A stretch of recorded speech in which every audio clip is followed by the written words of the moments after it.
Makita ka dayto ang nag-viral a video ti maipagro papanangdangran ti dati a kapitan iti syudad ti Lawag ti mapapati nga obreros na a lalaki. Igyem na daytoy ti may sa abanag nga isumit ti imbaot na iti lalaki. Kinugtaran na pay daytoy. Kasi anak ko pa. Anggap, anak ko. Tangawan na kami. Anggap, ang saksak-saksak ko pa. Ang saksak-saksak ko pa. Ipagat ka.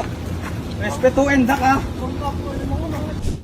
Kadaytoy met may sa video, makita ti dati a kapitan nga damit laing igyem na amay sapay abanag nga iso ti imbaot-baot na iti sabali pay lalaki. Kalpasan na, duwa pay lalaki ti rimama na dimmiso. Mangyagan iti video ang mapagpabasol di ti duwa na dangran na lalaki nga adda ti tinakaw da. Takaw lata ah. Tamo yung nga takaw. Kami na doon kayo nagtakawin. Naglako kayo pwede sa budi ko. Alarmi, kaya po sa ulit lata.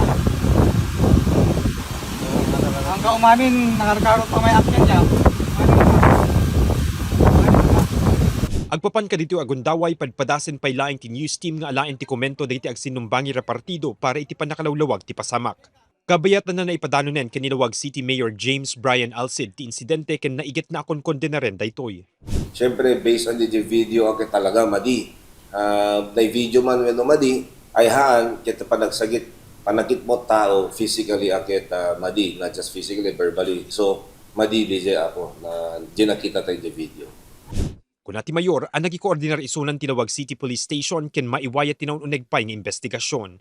Mapanda investigate ako, no anati why, pasamak. So, i-monitor tayo. As early as 9 a.m. at the PNP jay tatay bigatin ako, so pinagsublik manin at kitayin da nalaing. Kasi medyo adamit emergency mismo i-JR dada kami. So 2 cases ti mapanda nga in-investigate ti bigat ako. Pinasingkedan na ti importansya ti panangidalan ti husto a proseso no adda ti reklamo kontra ti maysang individual. Siyempre, ti ubod na proseso na, siyempre, you have to gather your evidence. Then if the evidence mo in kay blatter, then everything will follow, gikaso ka, kajay ako. Siyak na padasak may natakawan, same kami di negosyo previously kay dito'y ako kapitan, dati previous na kapitan. Kaya personally ako, awan diswak. So kasok lang na pasuda ako. Kasi siyak mamatiyak na no aday no brada ma di makarmadan tulatan. Kajay kami na. Nang iparwarmet ti official statement ti Ilocos Norte Police Provincial Office, inpasigurado da iti publiko and no one is above the law. Kinagsungbat ti siya sinuman nga adda naglabsingan na itilinteg. Mark Magdirila, Balitang Solid North.